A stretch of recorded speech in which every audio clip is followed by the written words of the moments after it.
Everyone has a story to tell, shining a light on stories that uplift us, that change us, that inspire us. The Yogi Hour. Listen, be inspired.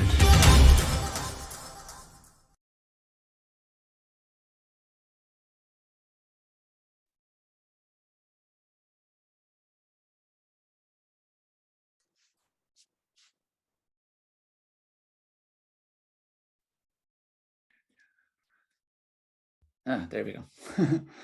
So, welcome back to the Yogi Hour every Tuesday at 6:30, live and online.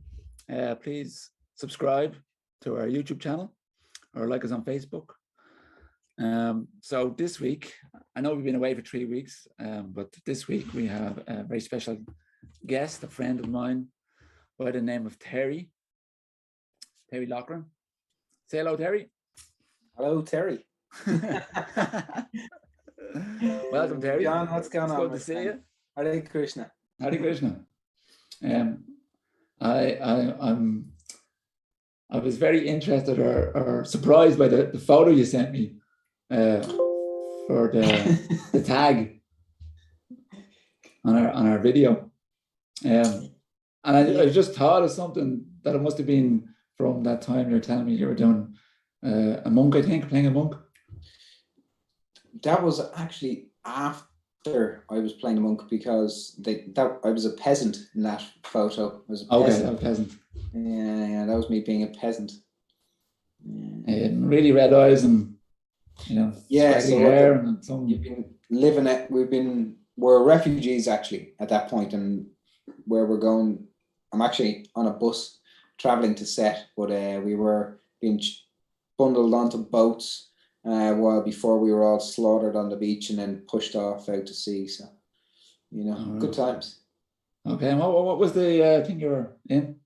So that was the TV show Valhalla, which is on. Ah, right, yeah. Started on Netflix. Okay, and what was the season 1? You were in? I think that was from an image from season 2. Season 2 of Valhalla. So when sort of everything is later on, Okay, sounds.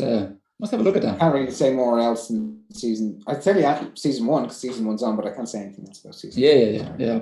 Okay. So those of you who don't know Terry obviously is in acting and he does stunt work. He is got his own YouTube channel, a very successful YouTube channel, along with his wife. He's a crypto enthusiast and a Krishna enthusiast. So where do we begin with all this, Terry? I was just thinking about your acting. Okay, maybe you can tell us a bit about your acting. Well, I thought I wanted to be an actor. I wouldn't class myself as an actor. I would be and now my profession is a stunt performer.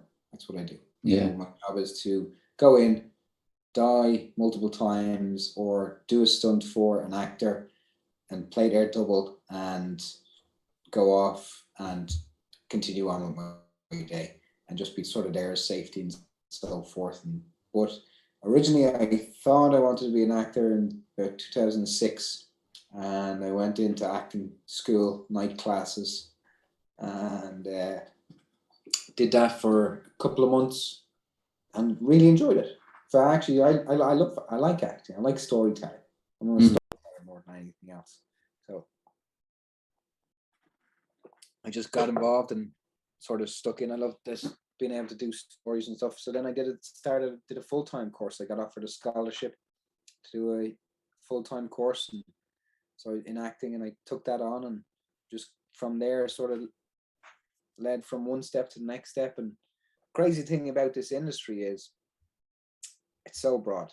There's so many places you can end up from where you start, Yeah.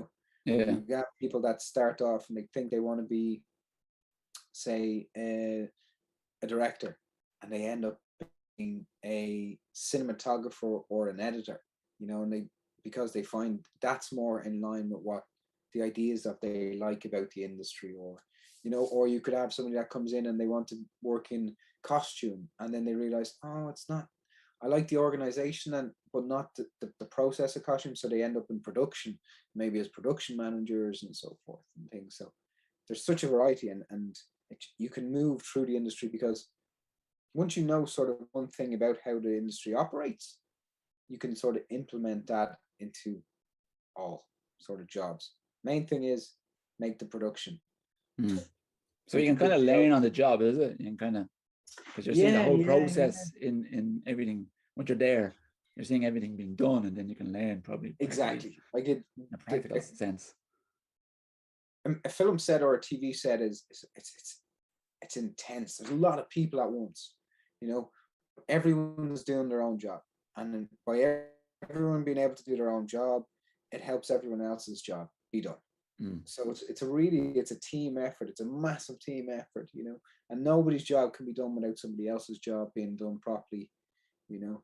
And it's just, and everyone's working for the same goal, to make the production as best as possible with the best outcome. That's, or what I believe anyway, should be that it's entertaining for the viewer.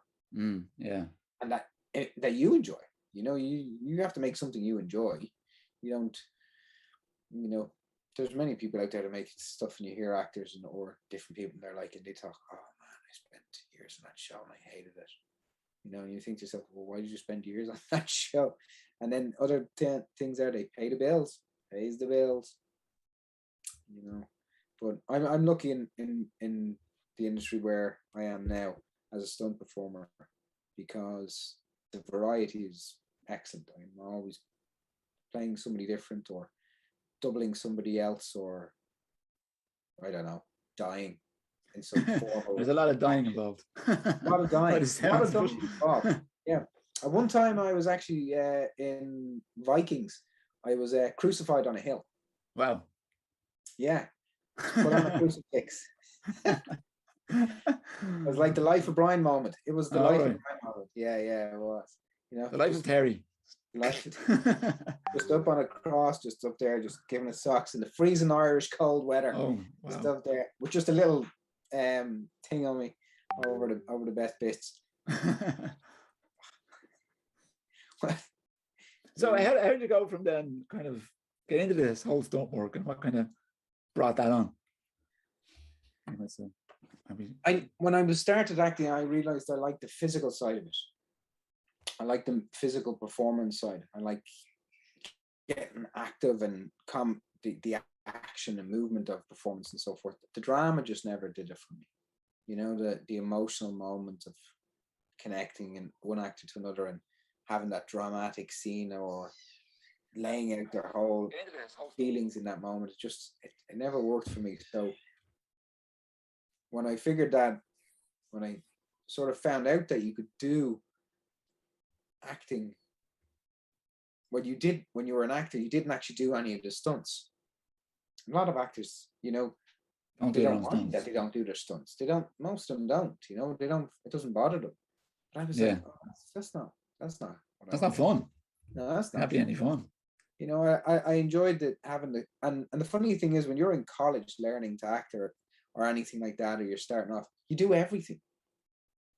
You know, you do it all, because you're basically, you're doing it for free, because you're educating yourself, you're learning and so forth. So you find the parts that you like and that work for you and don't work for you. And so then I decided, well, that's the area I wanted to proceed in, and I did that, and I went off and I sort of trained in different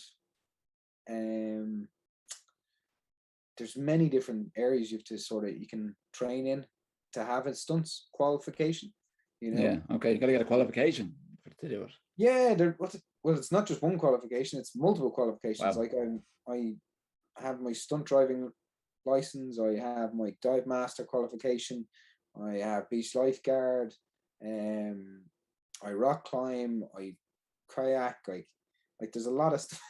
There's basically everything, any stunt imaginable you got to do. You got to be prepared for, I guess. Yeah, you got to be prepared. Like there's things I wouldn't do. Like I won't go on fire for love nor money. Yeah, that wouldn't be. It's not cool. Now some boys love it, but it's intense. You know, it can be pretty intense. You know, I've been around people on fire, I've been in scenes when people are on fire and I have to move through it and so forth, or I've been on horseback and when villages are on fire and I'm riding through on the horse and so forth. But set me on fire, nah, you're all right.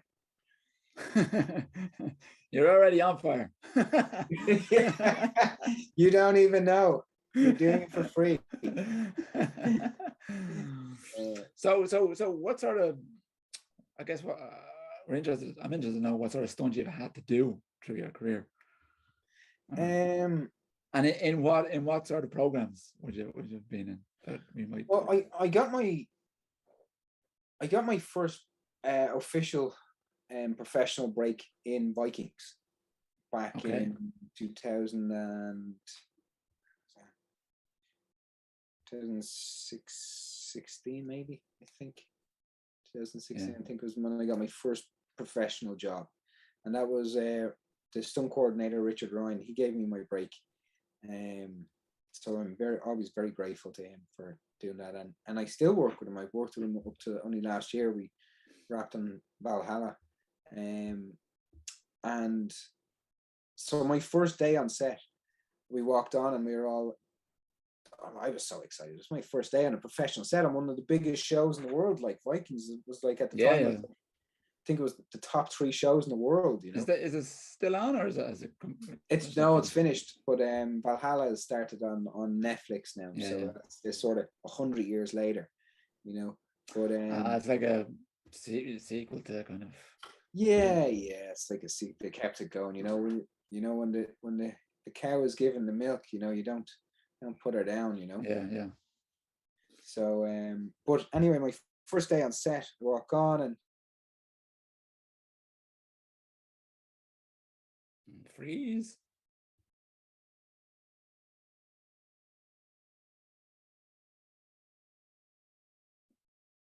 Oh, Amanda. I can shoot left-handed, you know, not knowing what I was putting my hand up for, and so that. And then they're like, oh, okay, all right, come on up here. So they got me up, and then they gave me a big, massive, long bow, which is big, long English bow. And they're like, okay, well, we need you to stick your arrow into that fire there in front of you, right? Pick it up and fire it over the cameraman and the camera out into the middle of the lake. And I was like, no, what did I do? What am I have to do?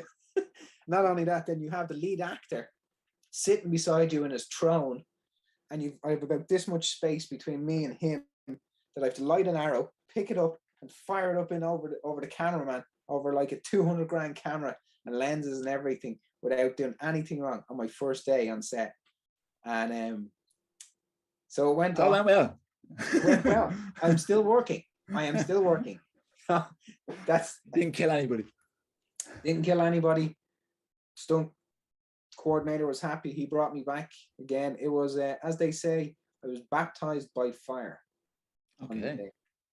Literally baptized by fire on that day. So and that was my first big sort of process in dealing with that. And then since then I've done a good bit of archery with fire on Valhalla and stuff like that, and Vikings. What was the question? Sorry, I went rambling. I apologize. No, I was asking how, you were moving into the stunt work, and how you're gonna kind of roll into that, and then sort of what you've been in, what kind of stunt work you've done, and what shows. What other stunts I've done? Sorry, that's right. That's like anything really out there, you know, or anything really out there. You know, jumping off bikes or out of helicopters, or no, or is it kind of just kind of?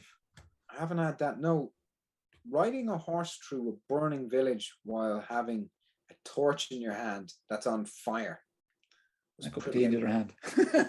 You know, so you're one-handed controlling your horse. Yeah. The torch in this hand is blazing. There's buildings on fire around you. There's people running around you. On fire, obviously, because everything's on fire.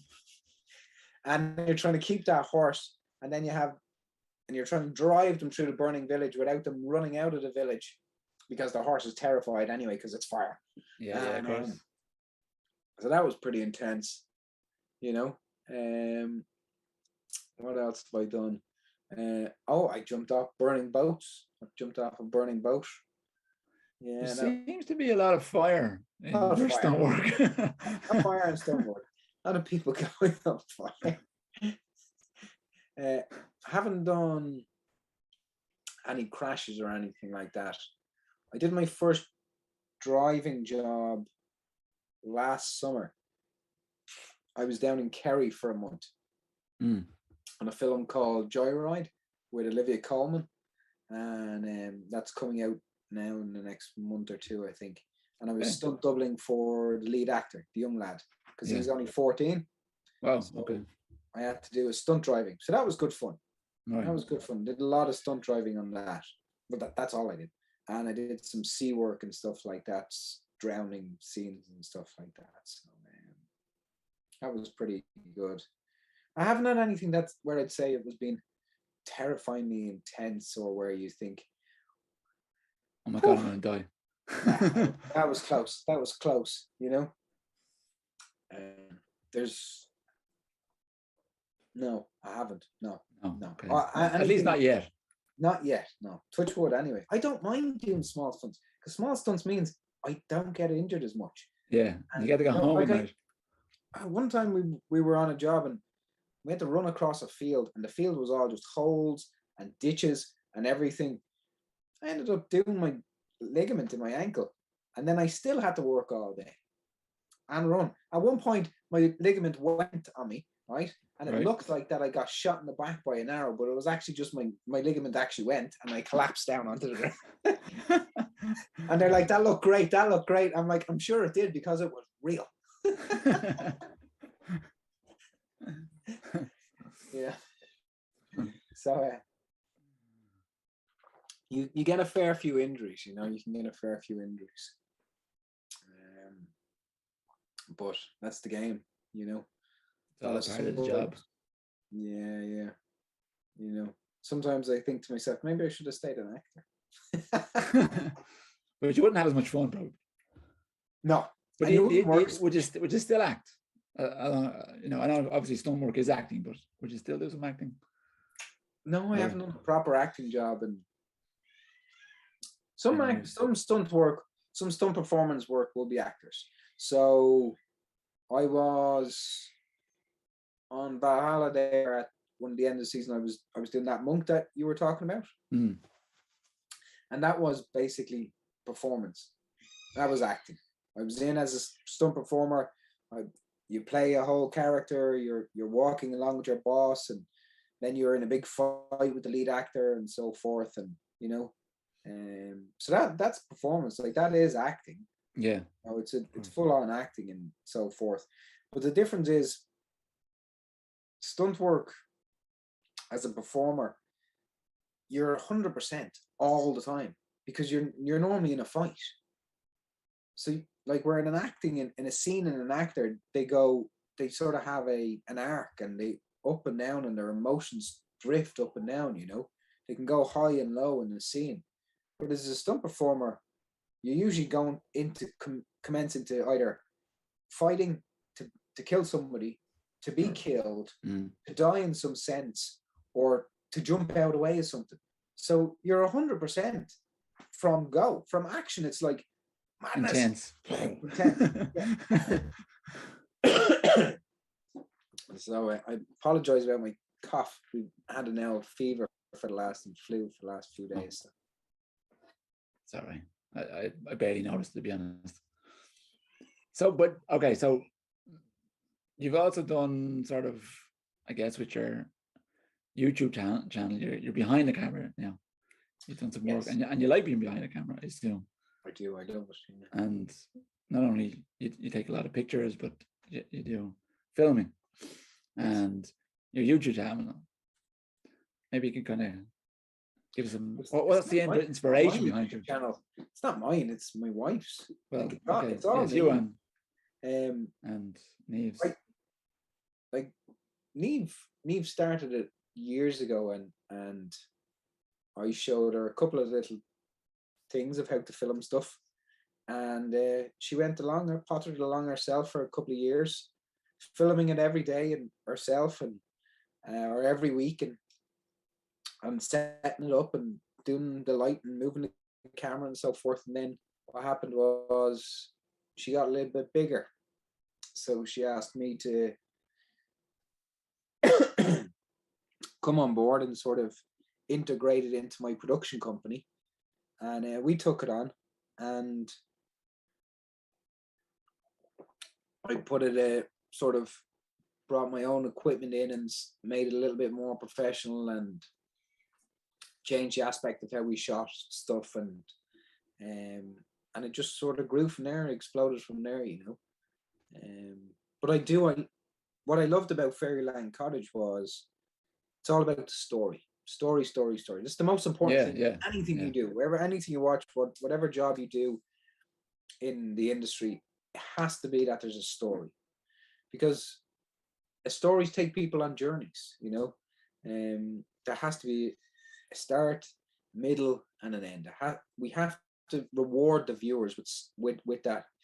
No matter whether it's a 30-second piece or a 5-minute piece or a 2-hour movie, you have to reward the viewer for giving you their time, and you have to entertain them. And the only way to entertain somebody is with a story. Yeah. You know, no matter how good your actor is or your how beautiful your scenery is, it doesn't matter if there's no story to it, you know. There's only so long you can look at a beautiful picture, or, you know, like you can go to an art gallery and you can look at a painting and you can stand there and look at it, fall asleep. Then if you're looking at it and then somebody comes up to you and says, well, here's a story behind that picture, all of a sudden your whole expansion of that piece of work changes. You know, your world is expanded around that piece of art. The art hasn't changed. It's still the exact same piece of art, but now you're looking at it with a different eye to it because of a story. So story makes everything, you know. So with Fairyland Cottage, I got to express that. And I got to do a lot of it, and I got to use my cinematography skills and my editing to be able to do that, you know. And I love directing. That's like, if I've done my stunt work has exploded over the last couple of years. So my directing work and editing work has moved down the pecking order. But honestly, that's what I like doing. I like directing. I like telling a story, you know? And through editing, you get to do that as well. Tell the story, you know. Yeah. So what for the viewers, like what's the sort of story behind Fairyland Cottage? I mean, well, the main story is it's about simple living. That's it. So if you were to tell a story about anything, so there always has to be a thread through a story. okay. So thread is, if you have for Fairyland Cottage, the whole aspect of what it is, some of it's about vegan food and healthy living or using natural products and so forth. But the thread through the whole Fairyland Cottage is simple living. So every video, you have to keep that thread within the video. And you would keep that through the stories all the time. Okay.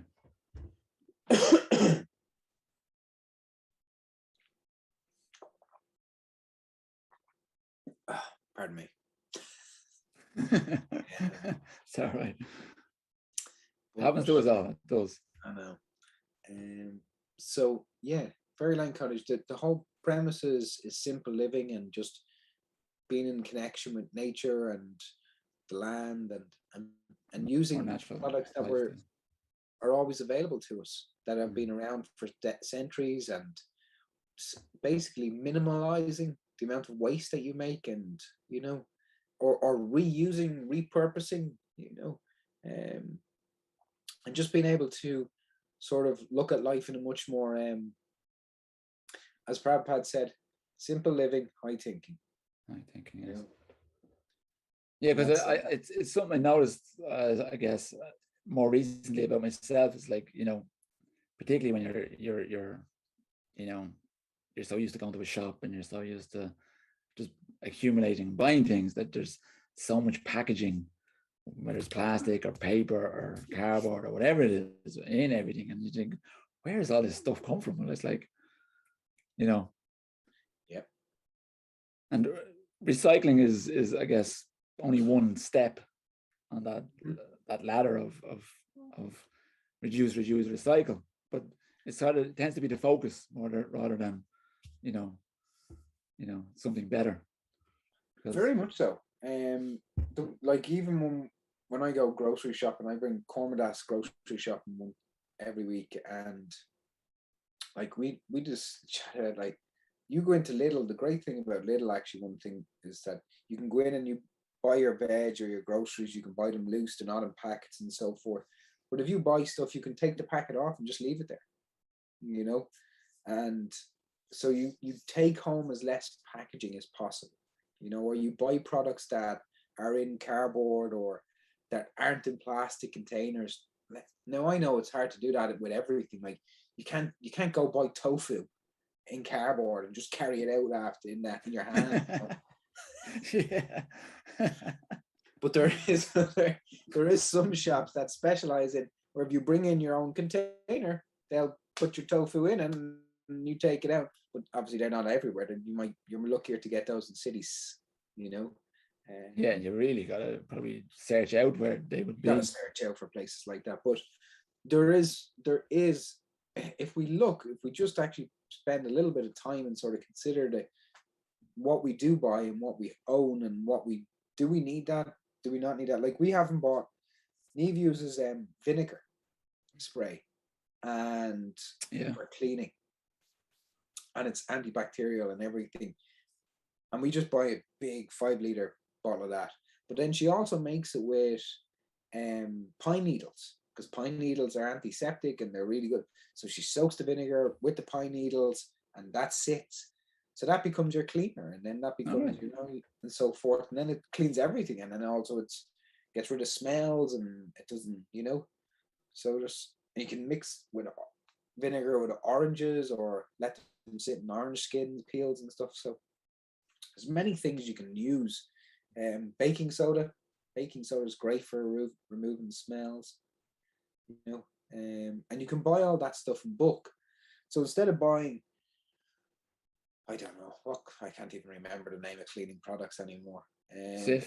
Oh, there you go. There's one of them definitely, and that's one definitely. That is Toilet Duck and all these sort of chemical ones. Yeah, exactly. So instead of buying bottles of that every couple of weeks and adding to the plasticness of the world, you know, which we don't need, change the way you or look at things, and that was the thing about Fairyland Cottage. It was just to help people maybe understand things or to pass on information that they didn't have prior. They didn't know actually worked for things, you know. And that's why Neve has she's got so many fans that actually really enjoy her and miss, because we've been on sabbatical because of the baby. Yeah. So, but that's what Fairyland was always about. It was just about having products that you can use naturally and share with people, and if people decide to use them, then better for the world be if we reduce the amount of plastic and waste we have, and you know, and just go a little bit more simple in life, because the less you have, the happier you are, you know. We don't need that much to live and have. I mean, we need good spiritual life and good relationships and association, and you know, and good prashadam. Good organic prashadam. Good organic prashadam. Yes. Everything else does not matter. You know. And that's something we've learned from living in the country.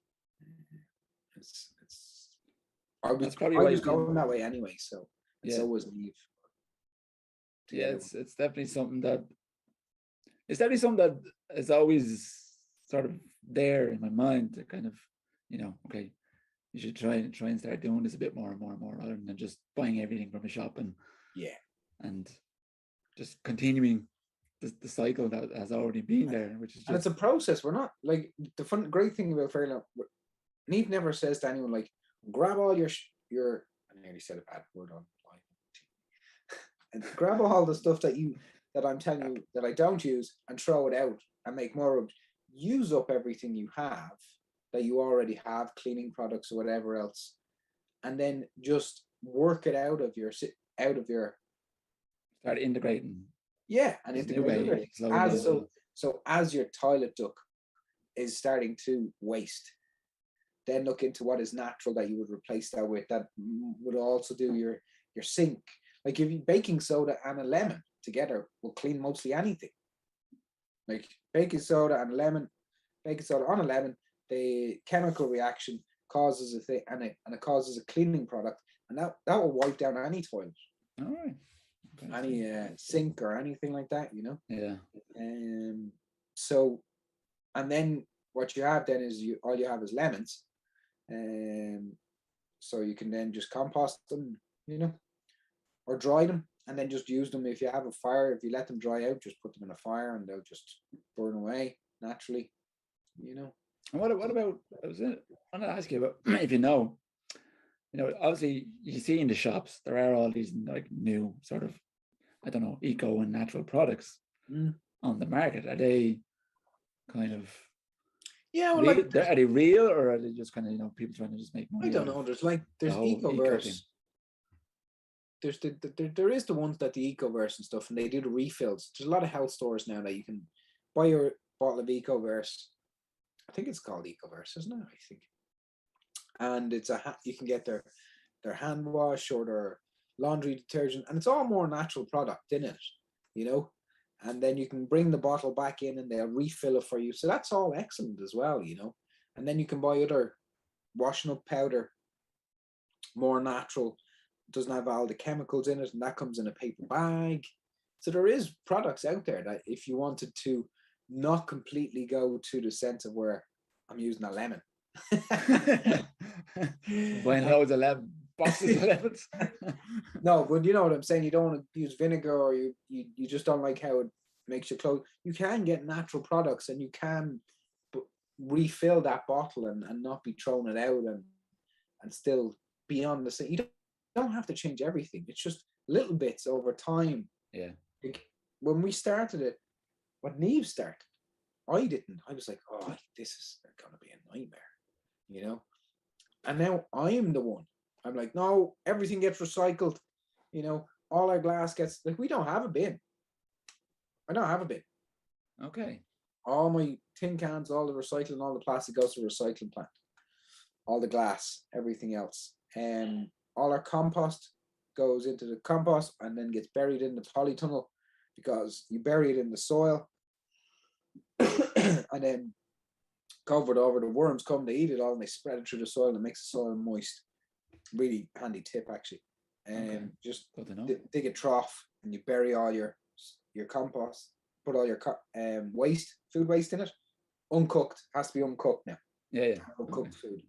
And obviously no meat, fish or eggs, because we're veggie anyway, but you wouldn't put that in the ground anyway. Yeah. If you aren't veggie, because that would just rot and then that would ruin your soil. But yeah, you just put all your food scraps in and then just cover it up, and the worms come and eat it. Except citrus, they don't like citrus, so they don't like lemon skins or lime or oranges. Oranges, yeah.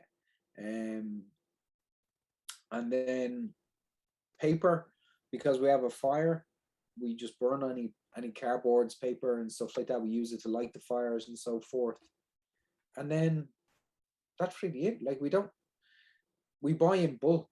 Like we buy our rice in bulk, our flour in bulk. We have glass jars for them, and then they come in a big plastic hard bag. But then when that's wanted, I bring it to the recycling plant when it's gone. So we don't have a bin, and it is possible, but it was years getting to that process.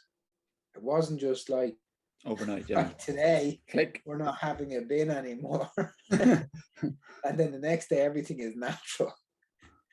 It didn't work that way. It was a process, and it was tough. At some point, you're going, oh man, I wish I had a bin.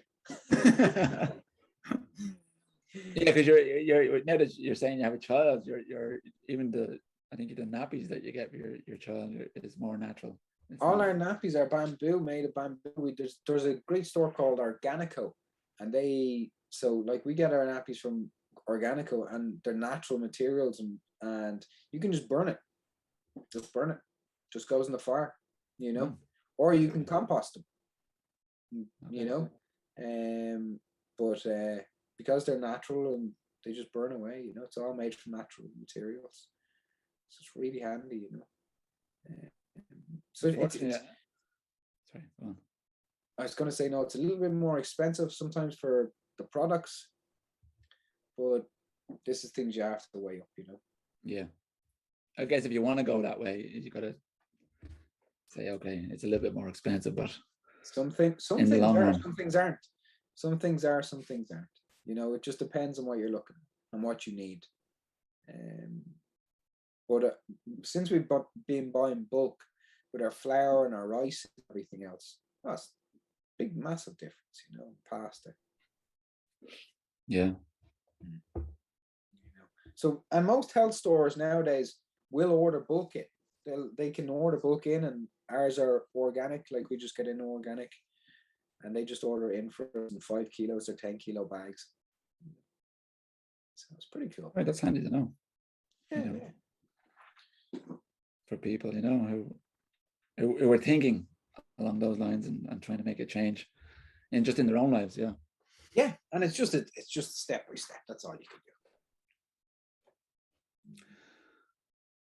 Yeah. So bringing in sort of the whole, you're talking about simple living, high thinking, which is, I suppose, something you got from Krishna consciousness.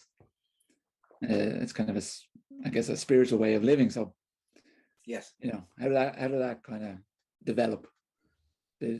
Obviously you didn't grow up in Krishna consciousness, so I did. At some point in time, you started sort of moving away from regular life into spiritual life. Funny thing is that the devotees always have great stories of how they sort of found Krishna, and or little sort of quirks that happened and things like that. And I think every devotee does, because I think Krishna is always with us. He's always there with us, no matter when, whether we're looking for him or not. He's always there. So, like, when I traveled a lot and I lived in different countries, and every country I lived in, I always saw devotees chanting on the street. Never questioned who they were or what they were for or what Krishna consciousness was. Never actually connected with it, but I always saw them. I lived in Watford for I don't know, a couple of months. I can't even remember, maybe half a year, and they're always chanting in Watford. Okay. I worked in an Irish pub at the time, and I'd be just walking up the main street of Watford, and they'd be there chanting away, and I just sort of sit, drink my coffee, and just sit and watch them, and and that was it. Like that, I never thought of connecting with Krishna or doing anything further. But then Neve and myself got back together in 2013, I think, and the first time I went to her home, she had an altar, and the altar was open, and Lord Jagannath was on the altar now, and Subhadra, and it was just it. Boom. that was just it. It was just like life changed. Because before that, like when I was in other countries, I was sort of attracted to Buddhism. A lot of sort of devotees tend to always have that as well. Buddhism, because it's the calmness. Because I was already a veg. Peacefulness. It's the peacefulness. It's the calmness. It's the respect to the animals and yes. so forth. So you're already on that level. But what I never understood with Buddhism was, why there was just the nothingness, into the oneness. I was like, that doesn't sound like any fun. Right. Just don't want to go into oneness, and there has to be more. There has to be more to it, There has to be more. So, And then, so I was already on a spiritual searching thing. I was reading Buddhist books and so forth, and the odd book here and there. I had a little book of Buddha with me. I brought everywhere with me for a couple of years, and that kept me on the level. I used to only a little small one, about this size it was, and just had a couple, not even 20 pages in it, and just had really solid sayings, and I'd meditate on that and do my meditation and so forth. And then, as I said, when we went to Neve's house, there was her altar, and that was it. And then I knew I was like, there you are. You are the person that I've been looking for, that I didn't know I was looking for.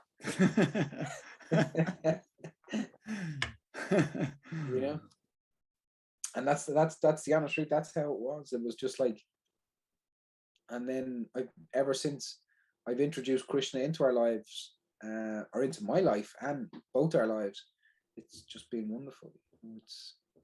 He's blessed us with home, friends, so association, a Prabhupada disciple that lives beside us. Yeah, who's also really... the number one cook in the world.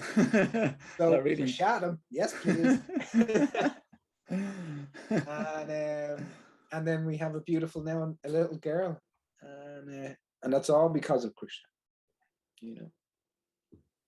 So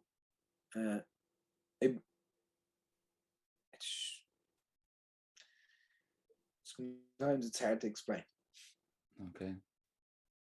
But has there been, has it always been kind of, how would you say, great or brilliant because of that, or has he sort of put any challenges in your way? Oh yeah. Maybe you could tell us one of those challenges that you've had. Well, it wasn't all roses when we moved down here. It was challenging. I'd no work, and we had to work to build our home, and we had to find, and I was giving up a lot of things to try follow my career and stunts and so forth. So we had to trust. We had challenges between myself and Neve before we got married, when we were just dating and so forth, to stay in the relationship together. I had with my own self, my own demons, which I fought with for alcohol and so forth, and so that was the toughest thing, and having to give up the drink, and as an Irishman, oh, why? So you like give him a bottle, no, give him a drop of whiskey, he'd be grand, he'd put him asleep, like, so like that was rough, they were tough times. Trying to as an addict, because most times, if you think of how we are as the way you drink, when you look at what I drank anyway, you think, man, that's a lot of alcohol. Like you're drinking maybe 4 or 5 times a week, and a good amount of alcohol every time you're drinking, that's an alcoholic, that's an addiction. And I have an addictive personality, so I had to deal with that myself. I went through, we grew and so forth, and I had to get over those demons and those challenges. And then Neve also had to grow in her own challenges. She started doing choice theory, which is William Glasner, and choice theory is amazing. That changed our whole relationship of how we live, of how we. Well, maybe you could just explain that a little bit further. Choice theory. Well, basically that we all live in choice, right, and that nobody is at fault for your emotions or how you feel or how you react or respond. Nobody makes you do anything. So you say, oh, well, he made me punch him in the face, Well, he didn't make you punch you in the face. You reacted and you punched him in the face. So you chose to punch him in the face, and that's just a simple version. But it basically, there's the 7 deadly habits and the 7 positive habits. And like, so you don't want to use the deadly habits. And the funny thing is, most of society use the deadly habits every day, you know. So we Lash out, lash out, yeah, and we judge people, and we, you know, and blame, we're and so on and so forth. everything, you know. So when you're getting around to using the caring habits, Mm. it's different, you know. Like, you're looking to negotiate in a relationship, you're looking to listen, and you're looking to, you know, to work with each Cooperate. other. Yeah. Yeah. And it's, so choice theory saved a lot of our relationship, you know. It made a big difference. It made such a big difference, and we still live our life by it every day, you know. And not only that, it's not only has it influenced us, but it's because we live that way, it's influenced into other people in our lives.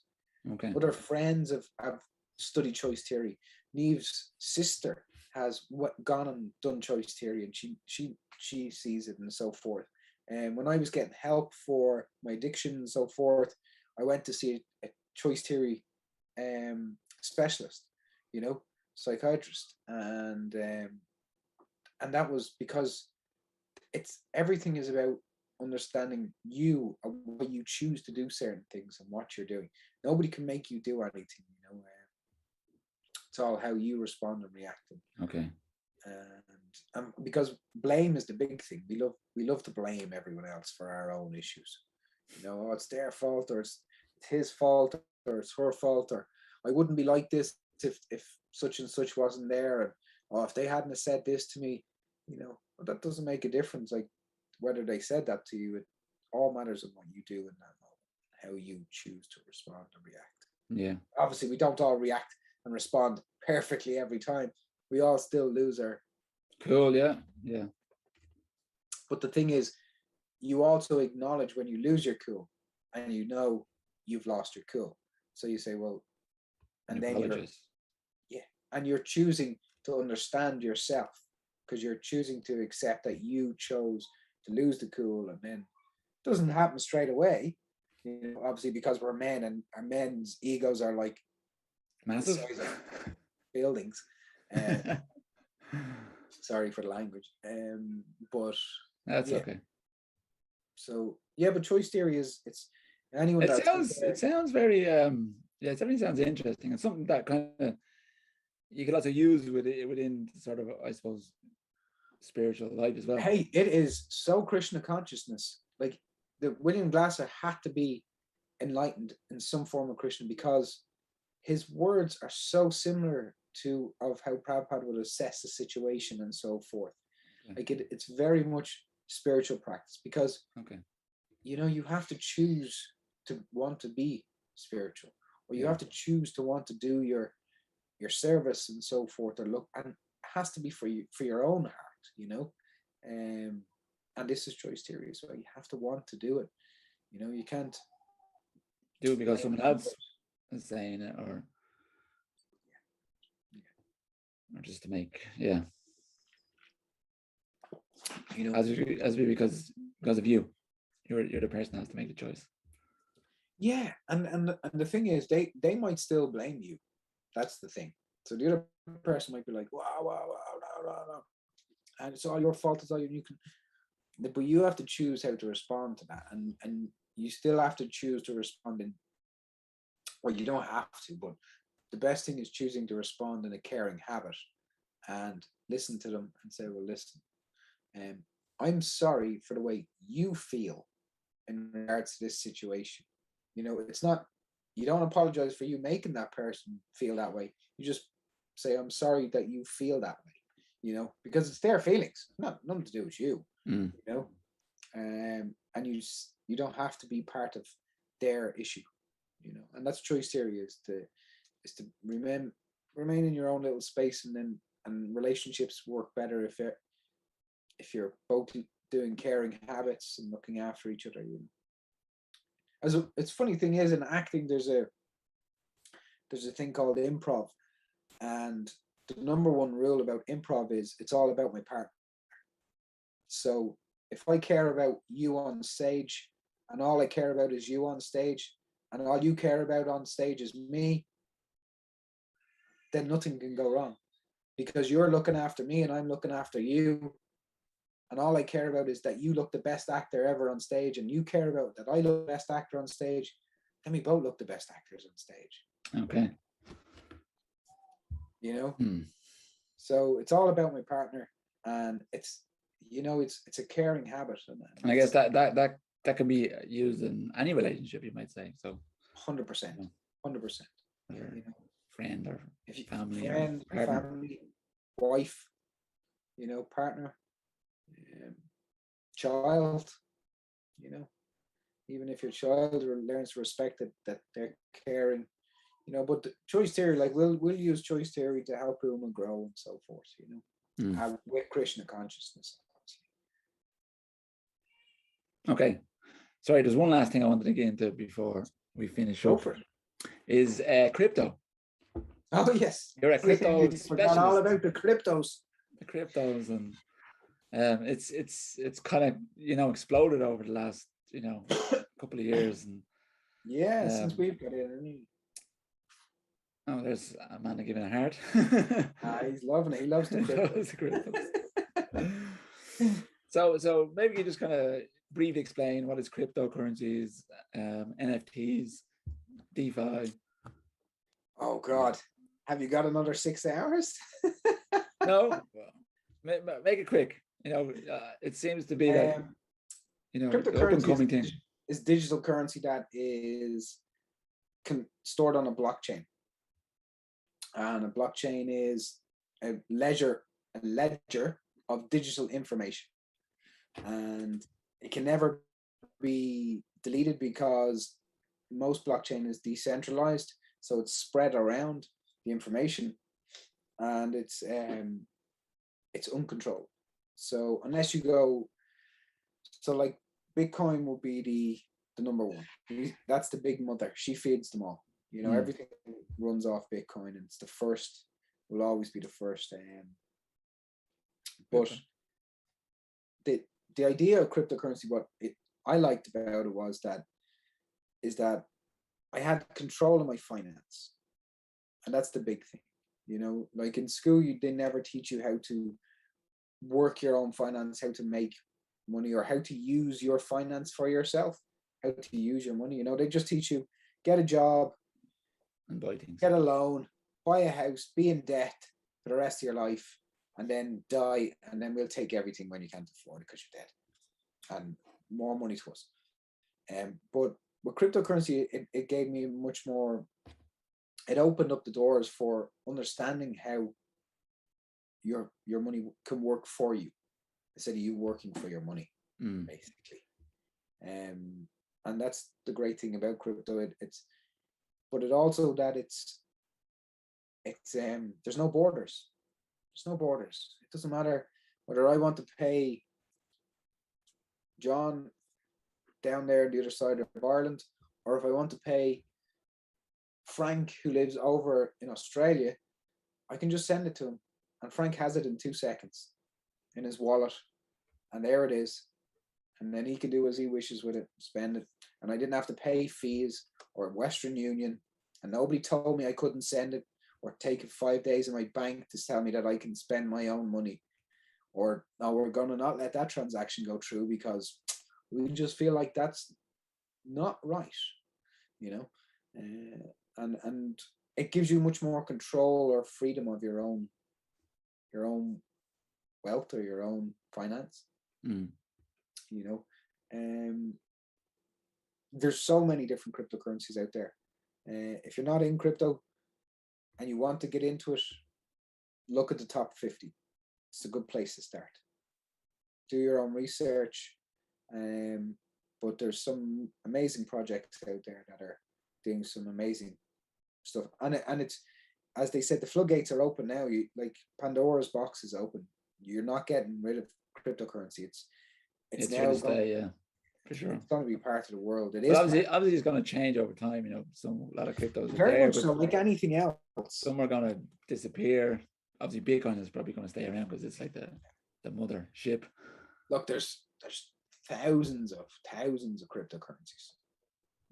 80% of them probably are going to vanish. 80%.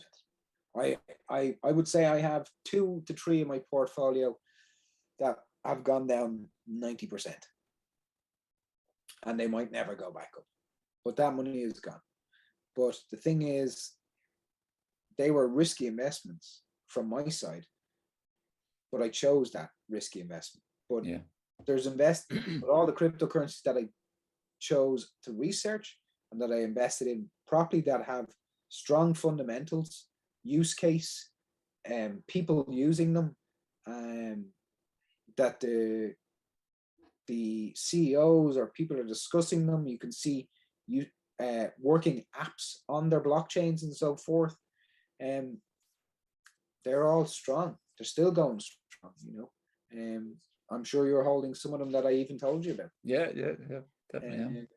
And in fact, definitely Monday is. Pretty much everything you told me, I've gone into. Yeah. So like there's so much stuff, and the thing is with crypto, as you said, some of them will just fade away. They'll just go, you know. NFTs, that's another. Yeah, see, that seems to be the big thing now. Is NFTs. Well, it's the big thing because in the States, you can't buy all these micro cap coins that explode 100x or 1000x, but you can buy NFTs. They're not classed as I can't remember what it's called in the States. There's some law anyway, but but you can buy NFTs, and so people store their value in NFTs. Now, I think NFTs are great, but they're not being utilized for how great they can be. Like in the future, you'll have your deeds as your house as an NFT, the deeds of your car as an NFT. Oh, I see. You'll be able to have, so you'll be able to. So it's not just about digital art. It's pretty much anything you can think of. Everything can be an NFT. Everything, you know. So you'll be able to sell. So say if you owned a piece of art, just say as an example, the Mona Lisa, you could sell parts of that off in digital, and somebody would own a quarter of the Mona Lisa and have a digital cert to prove that they own that, which is registered on the blockchain. Okay. Then they can resell that on. You know what I mean? Yeah. And it's always there. And the thing is, it will be more to do with industry of keeping information, but NFTs will be everything. Like they're not just pictures that are drawn and cartoons and stuff. They're great, like, for doing that stuff, and I have one myself going on at the moment. But it's there's so much more to it. There's so much more to crypto. And the thing is, you have to really have to put sort of invest your time and energy into learning about it and studying it. And John, I gave must have been at least 3 months of my life to just researching cryptocurrency day and night. Like Niamh would tell you, I didn't sleep at night. I just got up out of bed, came in here, and I just researched. And I was like, oh my God, my brain was just, so I had to learn, and I learned. But because I did that amount of work, and Krishna allowed me to have that information, I was able to pass it on to other devotees and share that, and it's benefited others, you know. And that's the main thing. What crypto is for. It can benefit everyone if they just have the right information, and if they're not afraid to ask the questions and take the risk, because it's still a risk, no matter what you say. You know, we're so used to having our bank account in Bank of Ireland or AIB, yet nobody's actually talking about that. Your government can just turn off your bank account in AIB or Bank of Ireland, like they did in Canada. Yeah, we're just stopping your bank account. For what? Because you gave away free pillows. You know, that's what they did. They just turned off their bank accounts. People, like normal families that just donated to something, their bank accounts were frozen. Okay, didn't know that. You know, so people that couldn't feed their family, their children, because their bank account was turned off by a government. And this is why all governments fear cryptocurrency. It's because it gives freedom to people. So you have the control, basically, rather than someone else. Yeah, well, like you the have the banks or control. And the funny thing is, governments. if you're really, really worried and they're like, oh, well, I don't know what crypto is going to go and what's not and stuff, just buy some Bitcoin. Just buy Bitcoin. Yeah. Somebody the other day, they tried to pass a law yesterday in Europe to ban Bitcoin in the EU, and it was thrown out straight away because somebody just in the EU bought 1.2 billion euros worth of Bitcoin. So yeah, I'd say he came knocking on their door, lobbying, saying, how about you get rid of that? Yeah. Well, they'd be pretty stupid to do that, since there's so much to be gained from it. The thing is, there's so much for them to lose because they're losing the control and the power, and then the government What scares them probably the most. Yeah. And it's scary, but this thing is, it's scary for the normal person to get into cryptocurrency because sometimes it can be a little bit, you're not sure where to hold it or how to use it or how to spend it or how to buy it. Yeah, but obviously there's, I mean, you obviously watch so much on YouTube nowadays, and you can pretty much learn anything on YouTube. So learn anything on YouTube. There's I know I've seen videos that teach you and train you and tell you all these things. So. And there's so many people out there that are willing to just help, even if you Yeah. ask them on a video or message them. Or Twitter's great as well. Even though Twitter is not great for other things, if you find the right communities, anything can work. Yeah. But yeah, no, I would recommend everyone to own some cryptocurrency. Now, obviously, not financial advice in sense of saying go put your life savings into it, but if you take start small, isn't it? Start small, and you say, well, look, I can always take as much also that you can afford to lose. So say if you had €1,000, I can afford to lose this. If everything goes to zero, I'm okay with that. I'm okay with that. More like 99% it won't, unless you put it into like the worst coin possible that you don't buy any Ethereum or something. Or like if I was to tell anyone to buy something at the moment, I'd probably buy Elrond. I still think Elrond is undervalued. It's only 21 million coins. They've got an ecosystem that works. They've got very, very smart people building their blockchain. Very smart. Like the gentleman that built Elrond, you can find him and look it up his videos to see it, but they reckon like he's the Elon Musk of blockchains. Don't worry. You're not finished yet. Just a minute. That sounds like your wife, Connie. Yeah, push back the baby. Yeah, it's getting over the hour now. So anyone who's interested in cryptocurrency should look into it. Definitely. I personally have spent time and invested in it. So, and anyone who's interested in Fairy House Cottage, they can check it out on YouTube. Fairyland Cottage. Sorry, that's what I meant. Fairyland Cottage. Fairy House Cottage. Fairy House Cottage is a good name as well. We call our next shout out. Fairy House. Fairy House. Where all the fairies live. Yeah. So thank you, Terry. It was really nice talking to you about all these different interesting topics. It was a pleasure. Thank you. So next week we have a lady called Sukrita. She is a Reiki master and a Bhakti yogi. So we'll be talking to her next Tuesday at 6:30. So please tune in. We didn't get around to anyone asking questions. So I'm looking at the Facebook page and I don't see any questions, unfortunately, Terry. But that's okay. They left everyone speechless. Yes, everyone's speechless. Even Amanda. He was Leave Thanks, him alone. thanks, Terry. He's just a name. He's just a name on the screen. he's bodiless. I'm in if anyone in has any oneness now. questions about anything that we talked about, just drop you as a message and you can pass on the information to me and I can answer. Yeah, sure. Anyone who wants to get in touch, please do so, and I can pass on the questions or anything that anybody wants to know about those, particularly obviously crypto. Terry is our crypto master. He's our he's not a Jedi master. He's our crypto master. Krishna's mercy. That's all. So we'll all see you next week around the same time. And again, thank you, Terry, for taking the time to be with us. No problem, John. Listen, Hare Krishna, I'll let you go. Good night, everybody. Hare Krishna. Haribo. Well, I gotta go after our babies. Yeah, Haribo.